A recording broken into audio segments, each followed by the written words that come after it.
Alors, nous allons peut-être faire comme dans la première partie de la matinée, bien que, effectivement, les deux communications sont certainement très, très différentes, mais la communication d'Antoine Compagnon est attendue. Alors, évidemment, je ne me donnerai pas le ridicule de dire même un mot d'Antoine Compagnon dans un amphithéâtre où, quand il est seul à parler, eh bien, cet amphithéâtre déborde, tous les autres sont pleins, et c'est comme la scène vue par l'artiste de Michael Edwards, un fleuve tumultueux qui envahit le Collège de France. Allez, Antoine, allez-y. Merci, Michel. Je vais essayer de ne pas trop retarder votre déjeuner. Ben, c'est le vôtre aussi, mon frère, allez-y. Oui, et le mien. D'autres langues que la mienne. Le titre de ce colloque encourage à une réflexion sur soi, sur sa langue. J'aurai donc une langue mienne, une langue à moi. Je posséderai une langue. À vrai dire, je n'y avais jamais pensé. Quelle langue ? Mon enfance, comme celle de beaucoup d'entre nous, a été traversée par plusieurs langues. J'ai passé les 4 premières années de ma vie à Londres. J'ai appris à lire à Tunis. J'ai fréquenté l'école secondaire aux États-Unis. Et je me rappelle avec étonnement l'étonnement de mon premier cours de latin en anglais, avec l'accent anglais, comme mon premier cours d'anglais en américain, d'ailleurs. De toujours, j'ai donc le sentiment d'avoir vécu dans plusieurs langues. Ma mère était bilingue, elle était née dans une famille de la petite aristocratie belge, originaire des Pays-Bas, devenue francophone, comme les élites flamandes, mais anglophile. Une famille où on était élevé en anglais, et ma mère avait toujours gardé l'accent irlandais de sa gouvernante. Famille donc où l'on parlait anglais à table, et je n'ai jamais vu ma mère lire de la littérature autrement qu'en anglais. Ma langue française, c'est donc celle de l'école primaire durant les quelques années vécues à Paris. C'est la langue des dictées d'Anatole France, de Georges Duhamel. C'est la langue des récitations de La Fontaine et de Victor Hugo. C'est la langue du Tour de France par 2 enfants, livre de lecture en classe de 8e. Et c'est une langue que j'ai le sentiment de ne jamais cesser d'apprendre. Et c'est pourquoi cette expression mienne ne me convient pas tout à fait. Il y a quelques jours encore, je recevais un mot d'un auditeur des cours du Collège de France sur France Culture, choqué de ce qu'elle avait repéré comme un anglicisme dans mon français. Une tournure fautive. Et j'ai une certaine affection pour ces discordances, pour ces écarts, pour cette limite d'une langue et d'une autre, comme dans le poème que commentait Michael Edwards tout à l'heure. J'ai le souvenir aussi du plaisir, de la liberté que j'ai toujours trouvé à écrire en anglais, depuis l'école, et du sentiment de liberté et de jeu que cela me donnait par rapport à cette langue de l'école. Je crois qu'il faut vivre sa langue comme une langue qui n'est pas sienne, comme une langue qu'on ne possède pas. Et c'est la condition qui fait qu'on l'apprend toujours et qu'on peut écrire dans cette langue. Nous ne sommes plus au temps où l'Europe, le monde parlait français, suivant le beau titre osé de Marc Fumaroli, pour évoquer quelques grandes figures de la République des lettres qui, au XVIIIe siècle, conversaient, écrivaient dans notre langue. Ce monde-là ne représentait d'ailleurs qu'une fraction des peuples européens, tandis qu'en France, à l'époque, une bonne partie de la population ne parlait pas le français, qui ne devint la langue de tous qu'avec le triomphe de l'école au XIXe siècle. Et c'est pourquoi j'ai été très sensible au fait, hier, que Marc Fumaroli ait rappelé que quand l'Europe parlait français, le multilinguisme, le polyglottisme triomphait. Et j'ai entendu son propos d'hier sur le polyglottisme français des XVIe et XVIIe siècles comme véritablement l'antidote de cette thèse en faveur d'un multilinguisme naturel. Cette évocation de l'autre langue qui est la mienne, me donne l'envie et une certaine nostalgie de ces grandes familles diasporiques dans lesquelles on n'a pas de langue sienne, mais une multiplicité de langues, une fête de langues qui rendent d'une certaine façon le titre de ces 2 journées non pertinent. Je viens de lire le livre d'Edmund de Waal, The Hare with Amber Eyes, A Hidden Inheritance, qui a été traduit en français sous un titre très proustien, La mémoire retrouvée. C'est l'histoire d'une collection de netsuke, ce qui nous ramène au Japon, ces sculptures miniatures qui sont des ornements vestimentaires. Et à travers l'histoire de ces netsuke, c'est l'histoire de la famille Efrussi, juif de Berdichev, shtetl de Galicie, négociant en grains, passé banquier à Odessa, et puis établi à Vienne et à Paris avant 1870. Cette collection, c'est celle de Charles Efrussi, directeur de la Gazette des Beaux-Arts, l'un des modèles de Charles Swann, collection passée à Vienne dans la branche autrichienne de la famille et qui est tout ce qui a été sauvé du pillage nazi en 1938 après l'Anschluss. Voilà une famille, une grande famille où l'on parle russe, allemand, français, anglais, mais non plus yiddish, en tout cas en public. Et toute l'histoire est celle du drame l'un des moments, à mon sens, le plus émouvant, c'est celui du drame de cette famille au moment où éclate la guerre de 1914 et où tout le monde est réuni pour l'été 14 en Suisse, venu de Vienne, de Paris, de Londres ou d'Odessa. Et chacun a sa langue, c'est-à-dire sa nation. Les cousins de Paris et de Vienne, de nationalité russe, autrichienne ou française, sont mobilisés de divers côtés et vont se retrouver à combattre les uns contre les autres. Tout cela me renvoie à cette question de la langue d'une tribu, la langue d'une famille qui mêle les langues, la langue d'une fratrie, la langue des cousins. Je crois que c'est celle-là, la langue qui est mienne, la langue fraternelle, la langue adelphique. Et je suis souvent frappé par cette incompréhension que nous pouvons avoir face à la langue de la fratrie. Lorsqu'on retombe dans cette langue des familles, une sorte de jargon, comme ce terme était évoqué hier. Moi-même, quand je me retrouve avec mes frères et sœurs qui sont nombreux et qui sont dispersés de par le monde, l'évidence c'est que les autres, nos conjoints, femmes, maris, compagnons, compagnes, n'y comprennent rien, abandonnent face à cette sorte de secret, de langue chiffrée qui n'est ni lexique, ni syntaxe, mais intonation, marmonnement, marmottage, musique. Proust a songé à ce phénomène, et il y a un développement très intéressant dans la recherche du temps perdu sur la famille Bergotte et sur sa conversation qui a laissé son empreinte au plus profond du style de l'écrivain. Le style de Bergotte trouve son origine dans la langue de la tribu.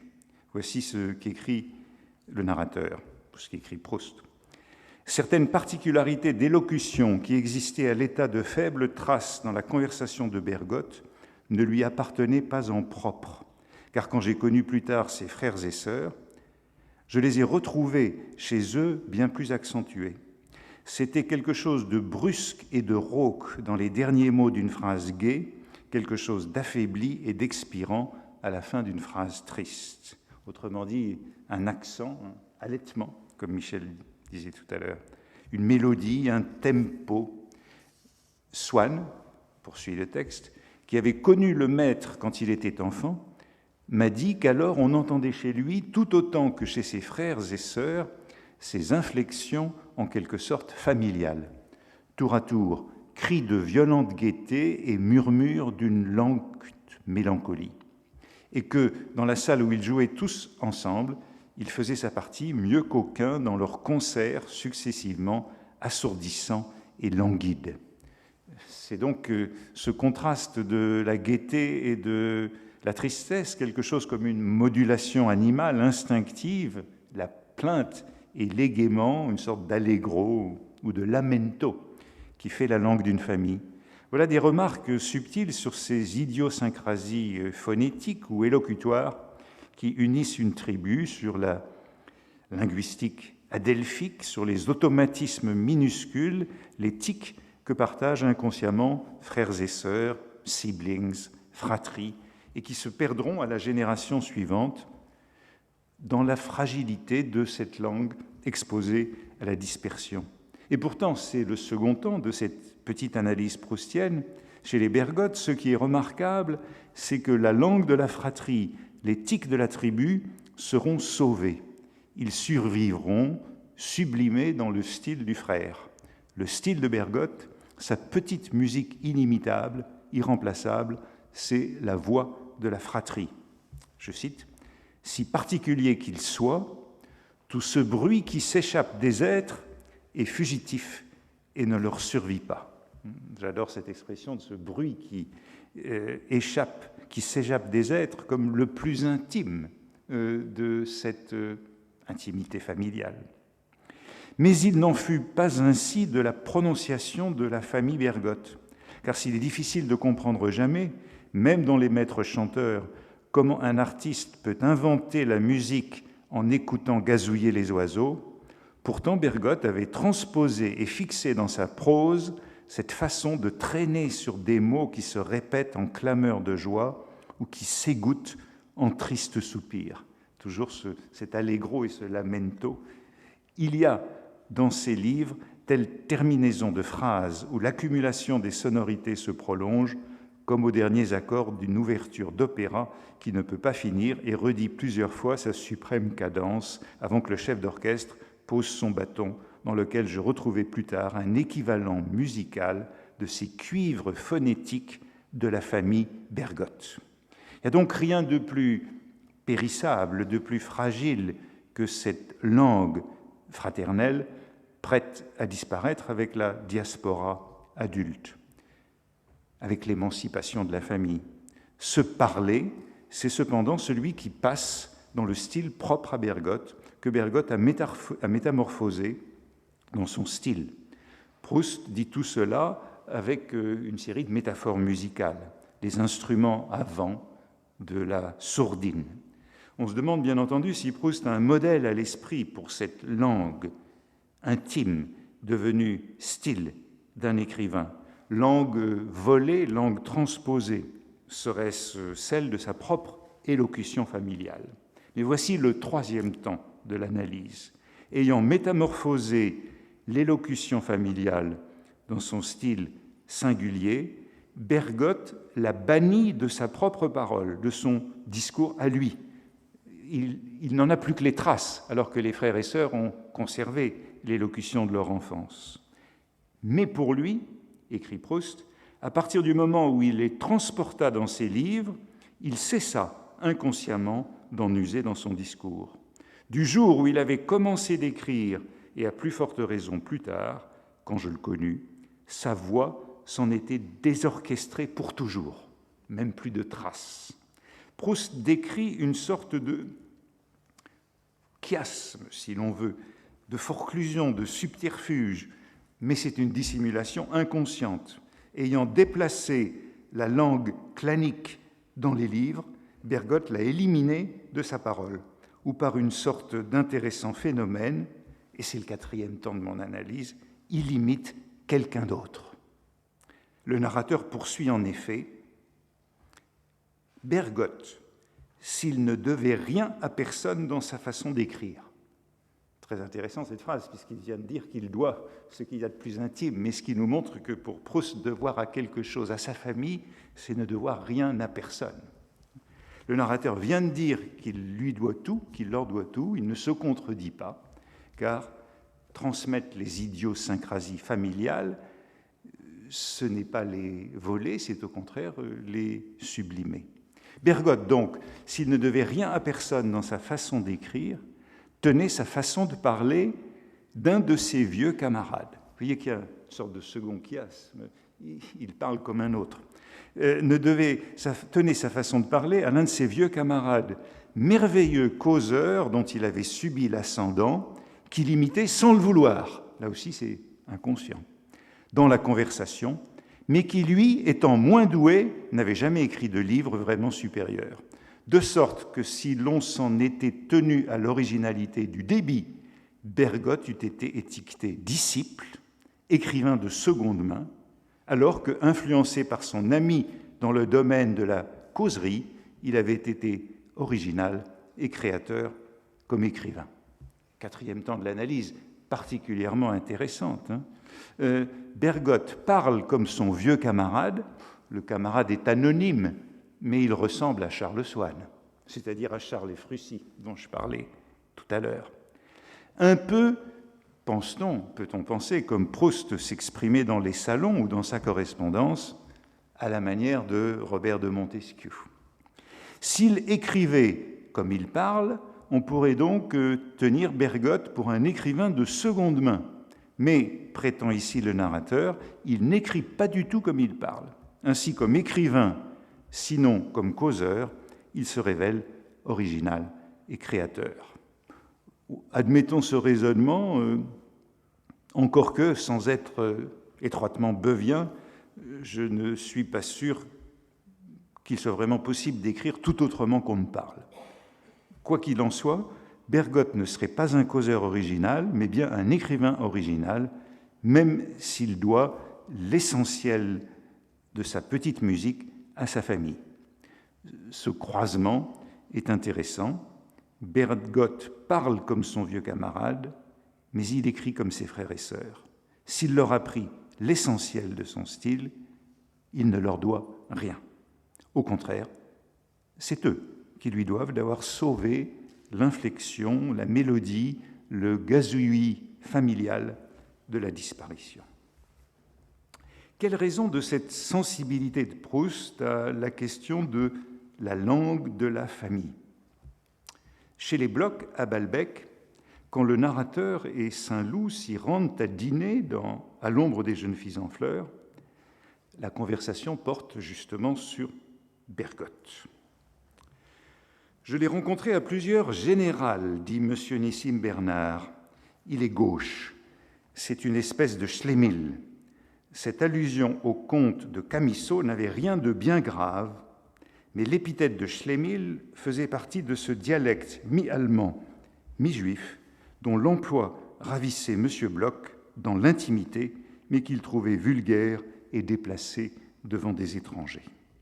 Nouvelle opposition de cette langue intime, langue familiale, avec ses traces de dialecte mi-allemand, mi-juif, de yiddish, et de la langue publique, le français de l'école. Et M. Nissim Bernard commet un impair, puisqu'il mêle l'une et l'autre devant des étrangers, en l'occurrence le narrateur et Saint-Loup. Mais que dire de l'allusion au comte de Camisot pour justifier ce terme yiddish? N'est-ce pas plutôt Camisot qui reprend un mot yiddish, mi-allemand, mi-juif, que le yiddish lui-même comme source du mot? Que de périphrases pour éviter le terme. Il s'agit de l'étrange histoire de Peter Schlemihl, ou l'homme qui a vendu son ombre, et voici comment, c'est une histoire largement autobiographique, du comte de Chamisso de Boncourt, immigré français de 1792 dans son enfance avec sa famille, devenu écrivain allemand. On aurait dû avoir une communication sur lui dans le cours de ce colloque. Il est un peu le, je sais pas, c'est un peu le prototype, l'un des modèles de cette écriture. Et voici comment il commentait le terme dans une lettre à son frère Hippolyte, qui est le traducteur du petit roman en français. Il lui écrivait ceci pour expliquer son titre. C'est un nom hébreu qui signifie à peu près Gottlieb, Théophile ou aimé de Dieu. Dans le jargon juif, on appelle de ce nom des gens malheureux ou maladroits, auxquels rien ne réussit. Un schlémil se casse le doigt dans la poche de sa veste, tombe sur le dos et se fracture le nez, et arrive toujours mal à propos.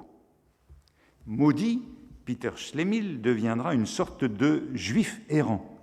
Camusot écrivait à Madame de Staël en 1810 « Ma patrie, je suis français en Allemagne et allemand en France, catholique chez les protestants, protestant chez les catholiques, philosophe chez les gens religieux et cagot chez les gens sans préjugés, homme du monde chez les savants et pédant dans le monde, jacobin chez les aristocrates et chez les démocrates un noble, un homme de l'Ancien Régime. Je ne suis nulle part de mise, je suis partout étranger, je voudrais trop étreindre, tout m'échappe, je suis malheureux. » Voici, en quelque sorte, le revers du cosmopolitisme, au temps de la montée des nationalismes. Michel évoquait tout à l'heure les deux côtés, une sorte d'euphorie et de dysphorie de la langue double. Et on a là un magnifique exemple de ce malheur, de cette mélancolie de l'émigré perpétuel, de l'apatride chassé de sa langue, éloigné de sa langue d'enfance, comme s'il avait perdu son ombre. L'ombre est une métaphore de la langue. Le côté noir du sujet, la perte d'identité, après la jubilation de la traversée de la langue. Au fond, pas de meilleure illustration et du titre du colloque et du titre que j'ai choisi moi-même pour cette communication, mais c'est un petit peu un hasard que je l'ai retrouvé. Ma langue d'enfance, ça pourrait être une communication sur Camusot qui écrit « Oui, j'ai perdu mon ombre, mais je puis la retrouver. Je sortis en chancelant du jardin et il me sembla que le paradis se fermait derrière moi et que j'étais poursuivi par l'épée flamboyante de l'ange des vengeances, comme d'une sortie de l'Éden. » Chez Proust, bien sûr, l'allusion passe par une langue que les Blocs partagent avec leurs coreligionnaires originaires d'Europe orientale, mais qu'ils bannissent devant les étrangers. Et le narrateur lui-même a recours à une périphrase, dialecte mi-allemand, mi-juif, comme s'il évitait le mot yiddish. Chaque fois que Proust utilise le mot Schlemihl, il l'emprunte non pas au yiddish, mais à Camusot. Par exemple, dans une lettre à son cousin, Lionel Hauser, qui est son agent de change, et Proust parle de son incapacité dans la spéculation bancaire et de la manière dont ses banquiers le trouvent un peu Schlemihl pour cela, le côté personnage de Camusot subsistant, comme si on avait besoin de ce détour. Proust s'est beaucoup intéressé à ce phénomène des langues privées, des langues tribales. Il le commente longuement dans un passage de La Prisonnière où il est question de la générosité des Verdurins envers Sagnette, leur souffre-douleur dans le besoin. Il est leur souffre-douleur, mais ils sont généreux avec lui. Ils veulent lui donner de l'argent, lui établir une rente, mais discrètement, pour éviter des scènes de remerciement, dit M. Verdurin. Leur intervention doit rester secrète, être non ostentatoire. Je cite, M. Verdurin ajouta un mot qui signifiait évidemment ce genre de scène touchante et de phrases qu'il désirait éviter. Mais il n'a pu m'être dit exactement. Bon, on ne sait jamais d'où viennent les informations du narrateur dans la recherche du temps perdu, car ce n'était pas un mot français, mais un de ces termes, comme on en a dans les familles, pour désigner certaines choses, surtout les choses agaçantes, probablement parce qu'on veut pouvoir les signaler devant les intéressés sans être compris. On retrouve ces parents qui parlent devant les domestiques ou devant les enfants sans être entendus, et pour désigner des choses agaçantes, bon, ce sont encore des mots yiddish qui viennent à l'esprit. Oigewalt, Meshuga. Si on a habité un peu à New York, on parle un peu yiddish. Monsieur le narrateur poursuit, ce genre d'expression, il y a une longue analyse, je ne peux pas la commenter en détail, ce genre d'expression est généralement un reliquat contemporain d'un état antérieur de la famille. Dans une famille juive, par exemple, ce sera un terme rituel détourné de son sens et peut-être le seul mot hébreu que la famille, maintenant francisée, connaisse encore. Dans une famille très fortement provinciale, ce sera un terme du patois de la province, bien que la famille ne parle plus et ne comprenne même plus le patois. Dans une famille venue de l'Amérique du Sud et ne parlant plus que le français, ce sera un mot espagnol. Et à la génération suivante, le mot n'existera plus qu'à titre de souvenir d'enfant. On se rappellera bien que les parents, à table, faisaient allusion aux domestiques qui servaient sans être compris d'eux en disant tel mot, mais les enfants ignorent ce que voulait dire au juste ce mot, si c'était de l'espagnol, de l'hébreu, de l'allemand, du patois, même si cela avait jamais appartenu à une langue quelconque et n'était pas un nom propre ou un mot entièrement forgé. Oui, Proust tourne avec ce judéo-espagnol et ce judéo-allemand autour du yiddish et va jusqu'à cette langue privée. Et cette scène évoque la survivance d'un précepte juif recommandant la bienfaisance tout en proscrivant l'ostentation. Sagnette est le schnorreur, le mendiant entretenu, suivant le principe de la tzedaka, l'aumône, d'après le terme hébreu désignant la justice plutôt que la charité. Car la vraie charité est anonyme pour ne pas humilier le pauvre, selon M. Verdurin, pour ne pas exposer sa philanthropie, pour épargner la dignité et la pudeur. Certains lecteurs en ont déduit que M. Verdurin était juif ou avait une origine juive. Le contexte peut en effet le suggérer. Entre le mari et la femme, comme entre les frères et sœurs, revoilà cette langue privée, ancienne, résiduelle, signe de complicité, cette langue originaire, primitive, qui est sublimée dans la littérature par Bergotte ou par Proust, cette langue qui le sauve de l'oubli, cette langue d'enfance. Merci.